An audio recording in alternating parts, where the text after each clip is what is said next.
Capítulo de las noticias y le damos paso a María Inés Ovaldía y a Gerardo Sotelo, que están prontos para arrancar con el programa de la tarde en casa. Adelante, Gerardo. María Inés, ¿cómo están? Muchas gracias, bienvenida. Bien, bueno, cuéntenos qué hay para hoy. Bueno, ahora nomás vamos a tener un contacto en segundos con el músico uruguayo Carlos Pájaro Canzani, que vive en París desde hace décadas. Ha estado yendo y viniendo, pero está afincado en París desde hace muchísimos años, para que nos cuente cómo viven los parisinos, la gente, los franceses en general, y en particular los parisinos, la destrucción parcial, pero seriamente afectada por el incendio de la Catedral de Notre Dame. Una noticia que sigue causando impacto. Los dejo con ustedes entonces, me despido desde aquí de Subrayado. Muchas gracias, hasta luego. Mañana. Gracias, chao. Gracias, y tendremos otros contenidos, amigos, para compartir con ustedes. Ya está en estudios el doctor Álvaro Fuentes. El doctor es encargado del área de defensa del consumidor, de todos nosotros. Es una división que pertenece al Ministerio de Economía y Finanzas. Y bueno, y hay toda una mirada y una investigación y una profundización sobre de qué nos quejamos los uruguayos, como consumidores, digo. Letra chica del contrato, por ejemplo, cuando vas a que pueden ejecutar un contrato, sí, pero usted firmó, pero no, yo no lo pude leer, la letra era muy pequeña. Pregunto, es una pregunta que le hago. ¿Y de eso se queja la gente? El fondo de la garrafa. Viste que pasó un garrafero. Pero hay que sacudirla, la garrafa. Sí, pero ¿y vos pagás 13 kilos? Algo le llevás siempre. No, a mí me preocupa más el pote de helado. Cuando compras 1 litro y te ponen el pote... A mí no, pero te lo pesan, en las heladerías te lo pesan. ¿Te lo pesan? Te lo pesan, en No, general... Yo pegaría un poquito en el fondo porque me parece que entra un poquito más. A mí me parece que yo pagué por más que lo que estoy llevando. Claro, tarjetas de crédito, intereses de tarjeta de crédito, por ejemplo. No, yo no me quejo, yo... Vas y pagás. Voy y pago. Sí, qué más remedio. Porque sé que gasto. Claro. Entonces, lo que trato es de no atrasarme nunca. Eso sí, es como religioso. Trato de no atrasarme nunca porque sé que ahí entra san usura a degollar mi bolsillo. Claro. Bueno, vamos a ver cuáles son los asuntos por los cuales más reclama, digamos, los más populares, por decirlo de alguna manera, la mayor cantidad de reclamos en la Dirección de Defensa, el área de defensa del consumidor. Y allí donde estaba esta manifestación, donde personas que pretenden, bueno, hacer visible que consideran el maltrato como una suerte de atropello sobre los animales en la Criolla del Prado, también vamos a estar. Magdalena Correa, que sobrevivió a la madrugada en la Corte Electoral, ahora se va a la Criolla del Prado. Pero Magdalena ya estaba anotada, ya cumplió 18, ¿no? No, pero vio que ayer estuvo en esas pensé que estuvo, sí, perdón, pensé que estaba haciendo cola para... Desde muy temprano, inclusive, cuando uno protestaba y le decía, esto no puede ser. Tuve 4 años y hoy llego y no hay lugar. 4 años y 364 días. 4 años y lo que va de y no llegué, ¿se da cuenta? Pero hubo gente que quedó afuera, ¿sí, no? Y bueno, sí. Eso también es muy de uruguayos. Claro. El que, sin embargo, quiere nuestros votos es el candidato del Frente Amplio, Daniel Martínez, que hoy es objeto de un material de profundización denominado La Carrera del Ingeniero. ¿Conseguirá más votos con esta edición? El periodista Antonio Ladra, autor del libro, viene a comentarnos un poquito sobre este material.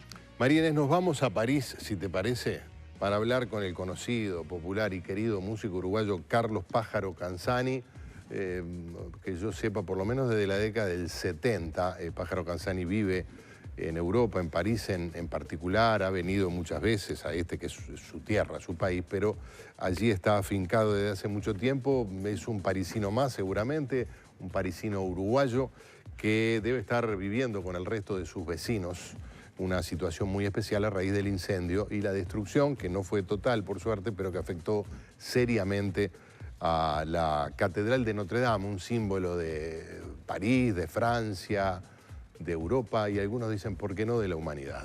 Es patrimonio por la UNESCO de toda la humanidad. Pájaro Canzani, bienvenido a La Tarde en Casa. Hola, muchas gracias. Un placer.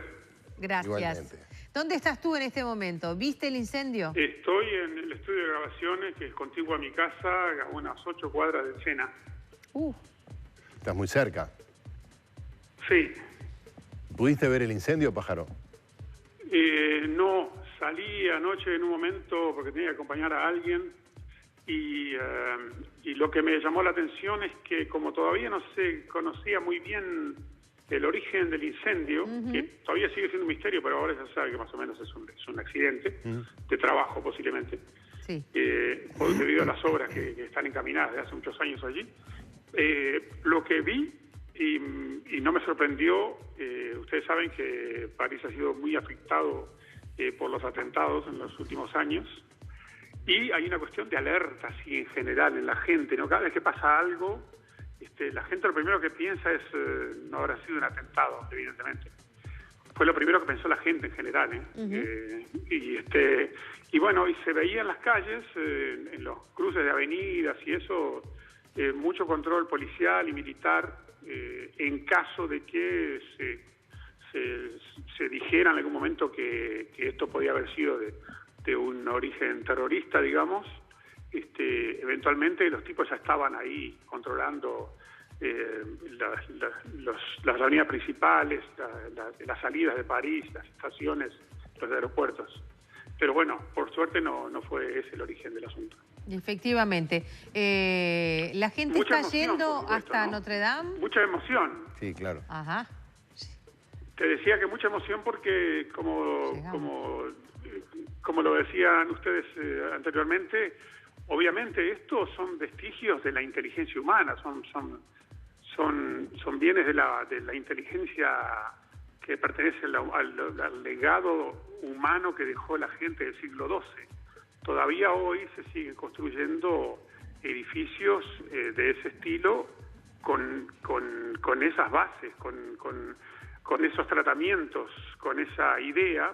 Escuchaba hoy a uno de los grandes arquitectos de Francia en la mañana, que comentaba que en los próximos 5 a 10 años se va a reconstruir todo, y todo se va a hacer aplicando las técnicas de la época porque son las mejores y no fueron aún superadas para ese tipo de edificios. Así que imagínense lo que es el genio humano.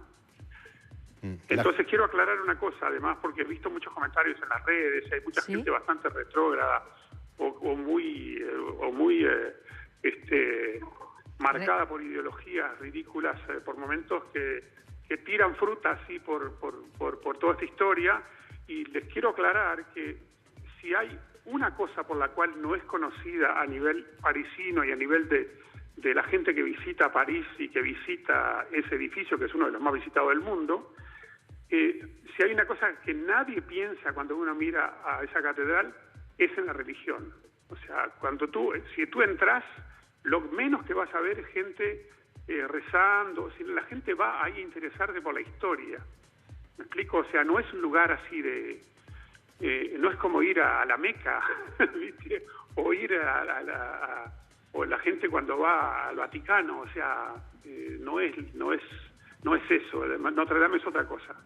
Aún si lo fuera, de eso. Es un monumento de una belleza y de una sensibilidad que ojalá nadie dejara de verlo, hubiera dejado de verlo por lo menos en esta primera etapa, ¿no? Ojalá todo el mundo tuviera su propia foto en Notre Dame. Ayer empezó todo el mundo a hacer memoria, a colgar sus retratos o fotos de viaje, y bueno, y uno dice, sí, la verdad es que se vivió una condición de privilegio poder estar allí. Hoy veíamos que el rosetón se salvó, el vitró del rosetón está prácticamente intacto. No sé si porque habrá... la nave comienza a varios metros atrás de la entrada, ¿no? Y la nave, lo que está construido como yo decía ayer, es como un barco al revés, o sea, es una nave, por eso se llama una nave, o sea, es como un barco invertido sobre el cual se mantiene toda la estructura, y esa estructura es de madera, por supuesto. Claro, Pájaro, la gente lo vive con tristeza, con dolor. ¿Cuál es el sentimiento que tú describirías? Sí, bueno, sí, hay emociones encontradas, ¿no? Diría yo, porque yo, por ejemplo, hoy en el estudio anduvo bastante gente, porque tuve tuve dos grabaciones distintas que hacer acá en el estudio, de grabaciones, y todo el mundo llegaba y todo el mundo comentaba ese tema, por supuesto, ¿no? Claro. Y es un shock un poco similar, salvando distancias, a la caída de las Torres Gemelas en Estados Unidos. Otras razones, son otros parámetros, es todo distinto, pero me refiero a que yo le comentaba a alguien en radio hace unas horas, alguien que me llamó de una radio, yo decía, imagínese lo que le puede ocurrir a un montevideano así posta lo que le puede ocurrir si un día ocurriera un desastre, suponete en el Palacio Salvo. O sea, ahí es el asunto, o sea, la cuestión emotiva que hay con el lugar al cual perteneces y que ese lugar te pertenece porque vos perteneces, o sea, me refiero a... Es todo eso que está mezclado acá. Nosotros veíamos de inmediato que se hizo presente el presidente Macron. Primero que nada, suspendió una conferencia de prensa que tenía por motivos totalmente políticos, ¿verdad? La gente está esperando a ver qué es lo que van a proponer. Claro, él tenía una conferencia de prensa por el enfrentamiento que tiene con los chalecos amarillos. Todo eso quedó de lado. La conferencia de prensa fue suspendida y hizo una primera visita. Y ahora ya está encabezando una comisión de personas que están aportando la voluntad de donar importantes cifras para la reconstrucción. 600 millones de euros, decían algunos medios, que ya se llevan recaudados, claro. Hay muchas empresas que evidentemente son mecanismos financieros en relación al Estado. O sea, hay muchas empresas que van a preferir declarar impuestos y darle aporte al Estado directamente. Van a preferir ayudar a reconstruir con el mismo capital que le tiene que pagar impuestos al Estado, ayudar a reconstruir directamente aportando a la comisión que se va a ocupar del tema de la finanza de la reconstrucción, porque es un dineral esto. Y bueno, y son mecanismos, ¿no? Son mecanismos que permiten... Y yo le comentaba a alguien hoy, le decía, yo prefiero que pongan un montón de guita en hacer algo así, a que pongan un montón de guita, no sé, para invertir en las industrias que están así fabricando armas. Yo qué sé, me parece más interesante, me parece más sano. Claro. De todas maneras, es dinero francés, administrado por los franceses para los franceses. O sea, está bien que se haga, me parece que está bien. Pájaro, la gente va al lugar, es un lugar que se está visitando, que hay movida hacia ahí, o esta zona está demasiado acordonada. Nosotros estamos recibiendo imágenes de gente que, inclusive del otro lado del Sena, está tratando de tomar fotografías. Digo, ¿huele a quemado esa zona cero? Sí, obviamente. El incendio se logró apagar recién en la madrugada. Esta mañana hubo toda una cuestión de seguridad porque al enfriarse la madera quemada no se sabía si podía llegar a continuar a haber derrumbes con el cambio de temperatura y bueno, cayó mucha agua evidentemente adentro porque los bomberos hicieron un trabajo extraordinario. Por suerte no hubo víctimas en ningún momento de ningún lado, pero bueno, podía todavía haber un derrumbe. Se sabe que ya no va a haber. Y una cosa muy interesante que yo escuché en la mañana al despertar también es que entrevistaron al organista oficial del órgano. Es un órgano que data del comienzo creo que es del siglo XV, XIV o XV. O sea, estamos hablando de un instrumento que sigue sonando cotidianamente desde el día que fue creado hace siglos. Es increíble. Y entonces el tipo explicaba que los más grandes organistas de Europa y después del mundo, cuando empezó a haber intercambios así con el tema de la comunicación y los viajes y qué sé yo, los más grandes organistas del mundo han tocado en ese órgano del cual hoy él aún es titular, y el tipo fue hasta allí, lo dejaron entrar por ser el titular del órgano para que viera en qué condiciones estaba, y el tipo, muy emocionado, constató que el órgano estaba íntegro. Tenemos el nombre de un uruguayo que integra el coro allí en la Catedral de Notre Dame. Tenemos un paisano, se llama Andrés Prunel Vulcano, y es un paisano nuestro, un coterráneo que canta allí con ese órgano. La verdad que, digo, es una manera de estar en todo esto también para todos nosotros muy provocativa, que nos tiene muy fuera de ejes. Andrés. Obviamente lo conozco, Andrés, somos 15, acá nos conocemos todos. Bien, ¿cómo está el tiempo allí? ¿Llegó la primavera? Sí, hoy está un poquito fresco, pero han sido días muy agradables, y mañana empieza un calor de nuevo. Mañana se instala definitivamente la primavera.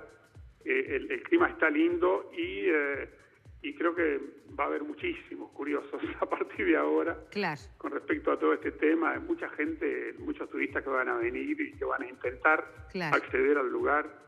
Se va a seguir hablando mucho de este asunto. Bien. Una catedral que ha vivido acompañado los tiempos que le ha tocado vivir. Allí fue bueno, canonizada Juana de Arco a la hora justamente de acompañar un tiempo en el que había que buscar una explicación religiosa para unas victorias bélicas que parecían imposibles. La coronación de uno de los Napoleones. Bueno, se decía que se guardaban como reliquias lo que podían haber pertenecido o formado parte de la crucifixión. La corona y uno de los clavos. Parte de la corona y uno de los clavos. Que según se supo, ya ayer se habría rescatado. Efectivamente. Circula una foto imponente de una claridad, de una emoción, de una pequeña estatua de Nuestra Señora en las manos de los bomberos, que como tú dices han trabajado enormemente y bueno, con una extremada dedicación.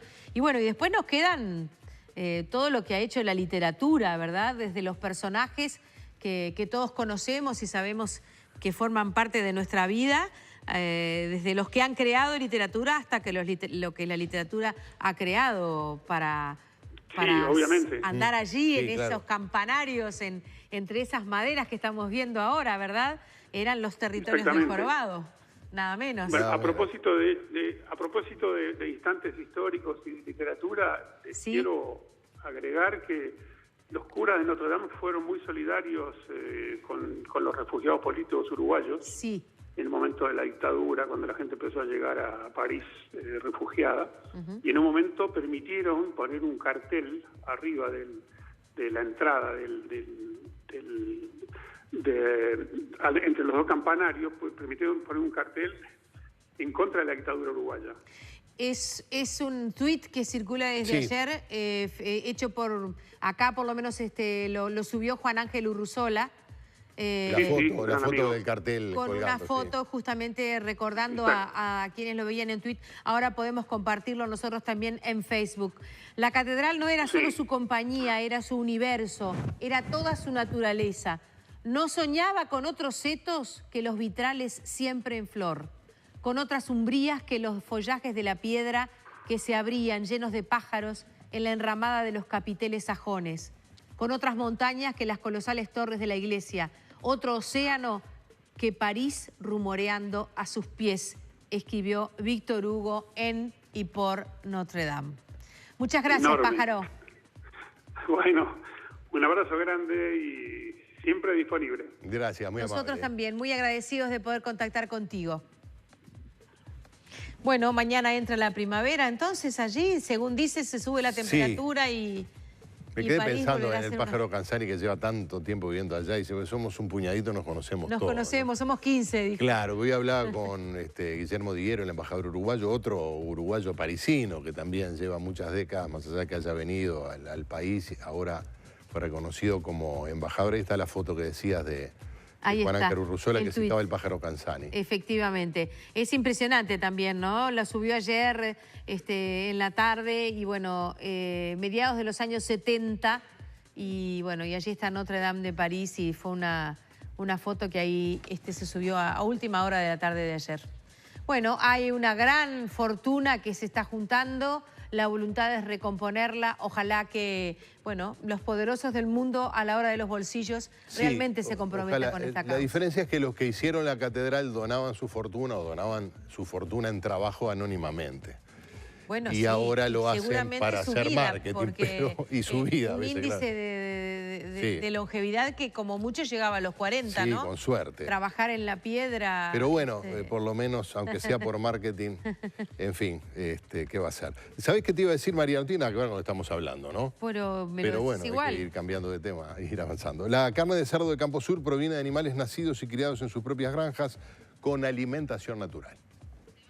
Productos libres de gluten de altísima calidad, con menos grasa, más sabrosos y sanos, elaborados con carne fresca y natural, chorizos, frankfurters, salames, mortadelas, lomitos, cortes de carne de cerdo premium, envasados al vacío, hamburguesas de carne vacuna y de carne de cerdo. Garantizar el origen de su carne con un 100% de trazabilidad. Campo Sur, de nuestra granja a su mesa.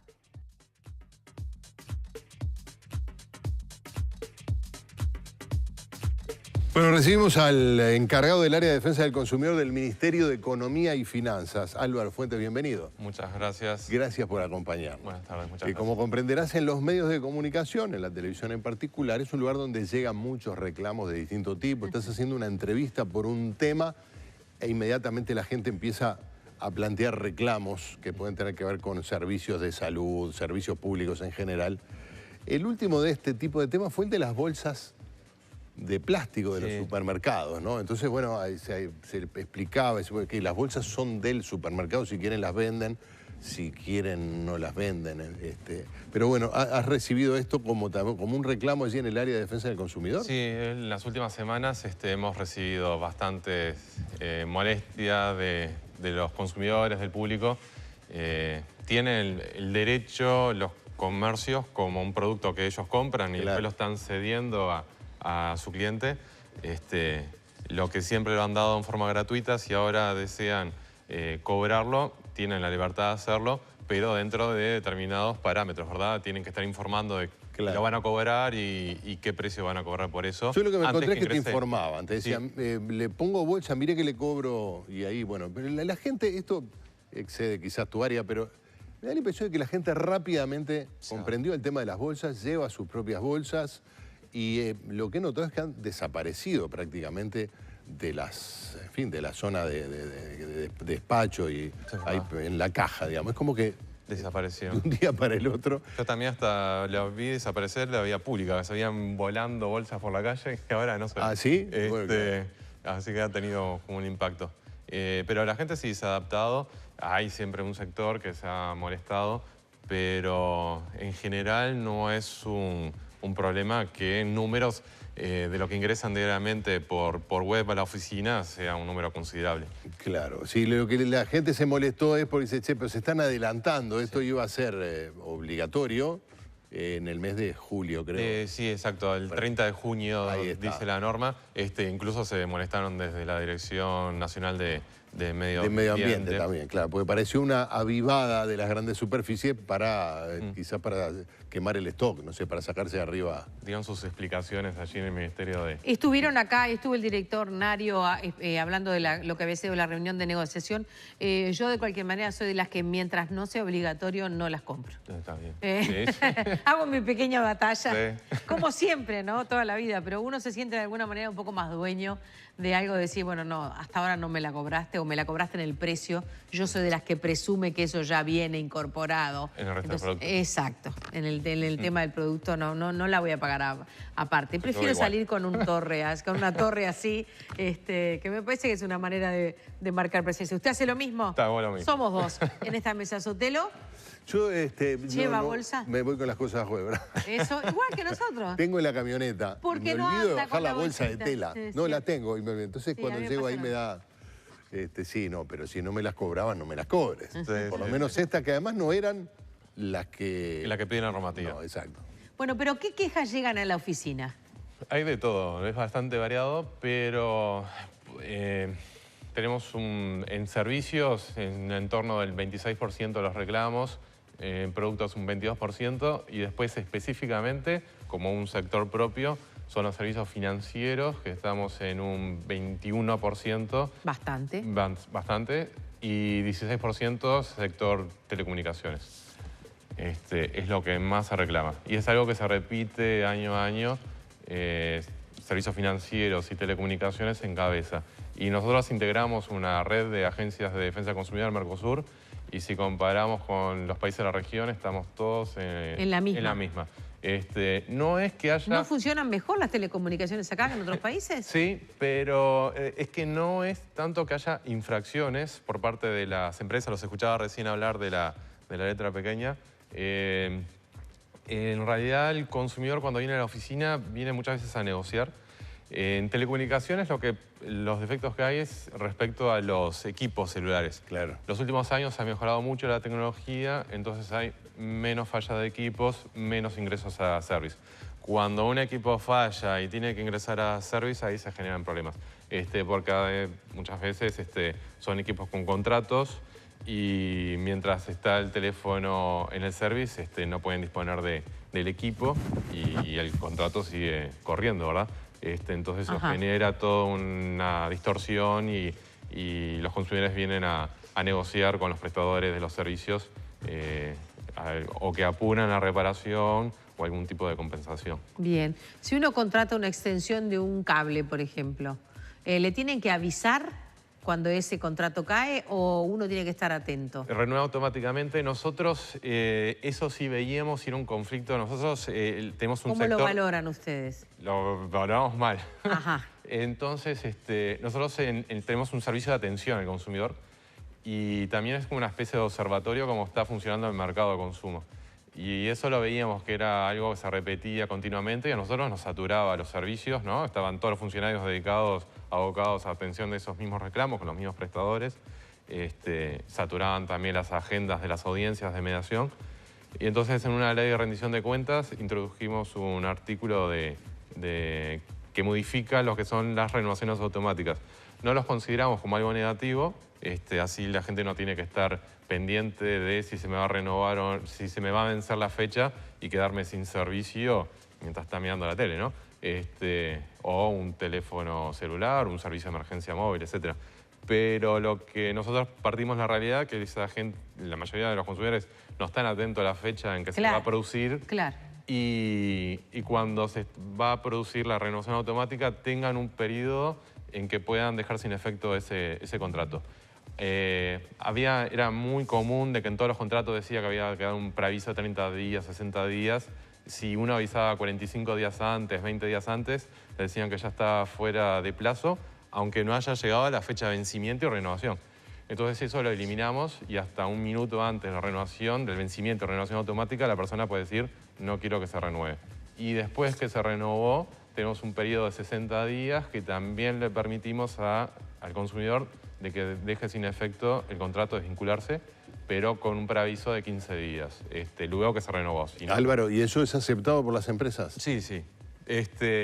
Ha habido un desconocimiento por parte de las empresas y no lo reconocen frente a frente con el consumidor muchas veces. Claro. Tiene que haber un reclamo, cuando hay una audiencia, entonces ahí lo terminan aceptando y terminan dejando sin efecto en algunas empresas, ¿verdad? O sea que el consumidor tiene que recurrir al viejo dicho de derecho al pataleo. Sí. Sí. El que no mama no llora. Sí, el que no mama no llora. El que no llora no mama, pero... Es verdad.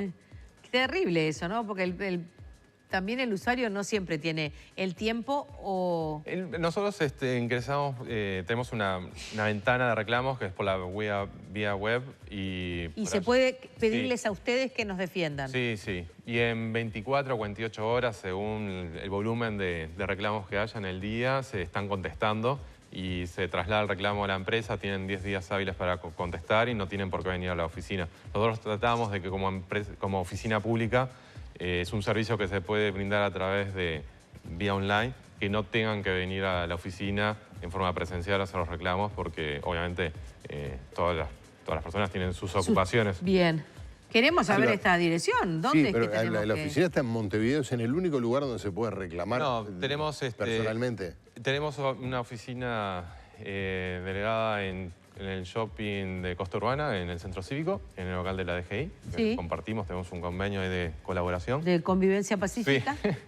Después tenemos una oficina en Salto que atiende todo el norte del Río Negro y el funcionario que está allí ocupándose se ocupa de trasladarse para tomar audiencias en forma presencial.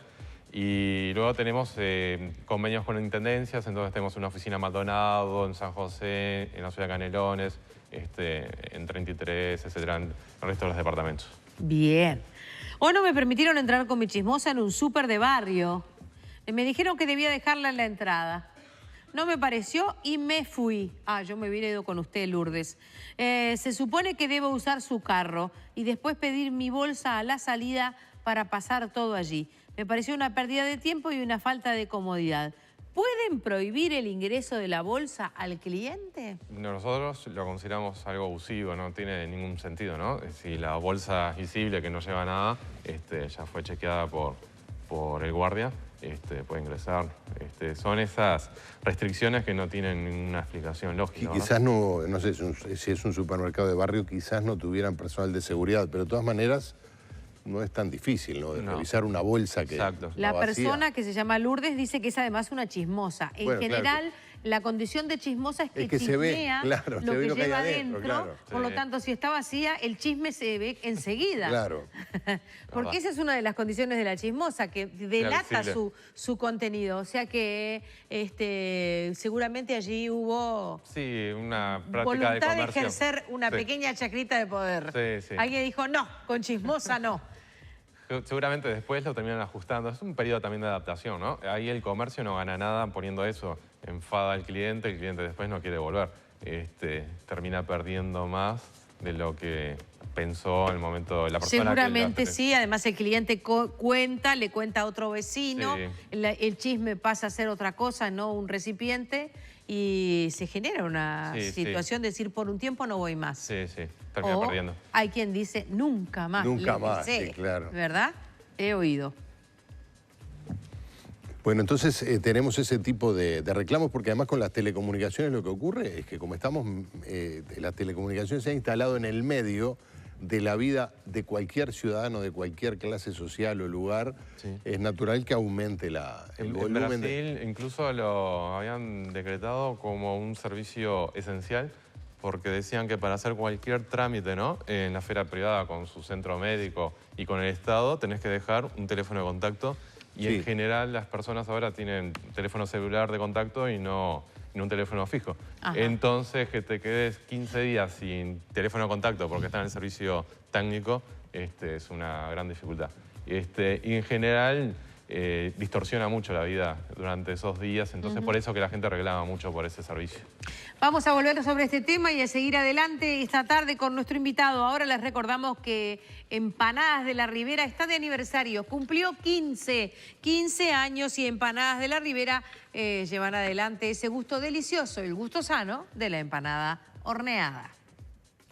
Elaboradas con ingredientes sabrosos, sanos y naturales y de primerísima calidad para compartir y disfrutar en familia o con amigos, con más de 30 gustos para elegir. 7 locales con deliveries a más de 30 barrios de Montevideo y Ciudad de la Costa. Entra en www.delaribera.com.uy y mira cuál es el local más cercano. Empanadas de la Ribera, 15 años juntos para disfrutar más la vida.